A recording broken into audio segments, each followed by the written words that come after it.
Welcome to Manifested Publishers. Hello learners, my name is Stephen Kariungi, and today we are going to discuss a topic in Form 1 chemistry, and the topic is acids, bases and indicators.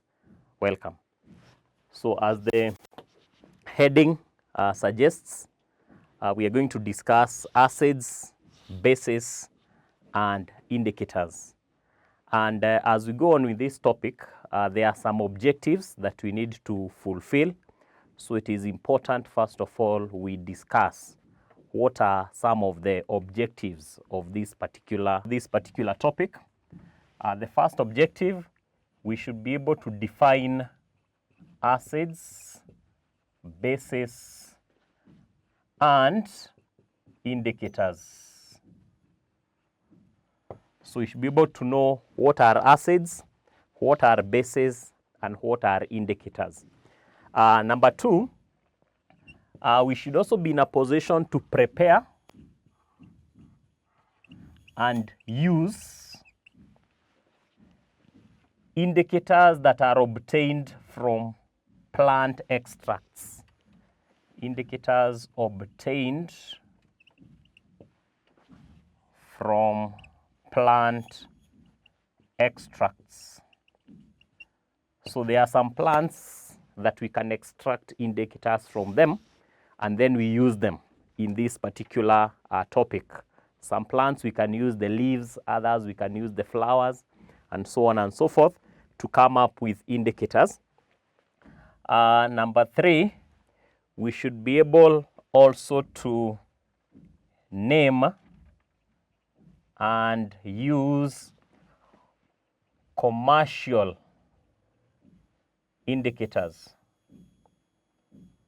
commercially available indicators. These are the indicators that we don't prepare them ourselves, but they are available commercially. That means we buy them and then we can be able to use them. So you'll be able to know which are some of these indicators that we can use and how can we use them. And then how do they compare with those that are extracted from plants. We should also be able to describe the pH scale.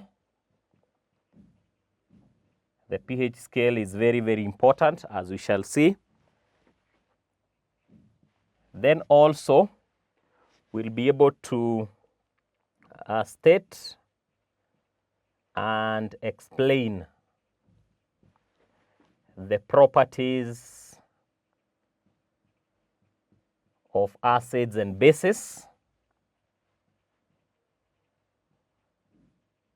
What are some of the properties of acids and bases? We will go through them. Number 6, or objective number 6, we should also be able to state and explain the uses of acids and bases. Where do we use acids and bases in our day-to-day lives? We'll be able to find out that. And then lastly, we'll be able to state and explain the effects of acids. How do acids affect us in our day-to-day lives? And also, how do they affect the atmosphere? So basically, those are the objectives that we'll go through. There are 7 of them as we go on in this particular topic. And of course, we shall start with the first objective, which is to know what are acids, what are bases, and what are indicators. Welcome to Manifested Publishers.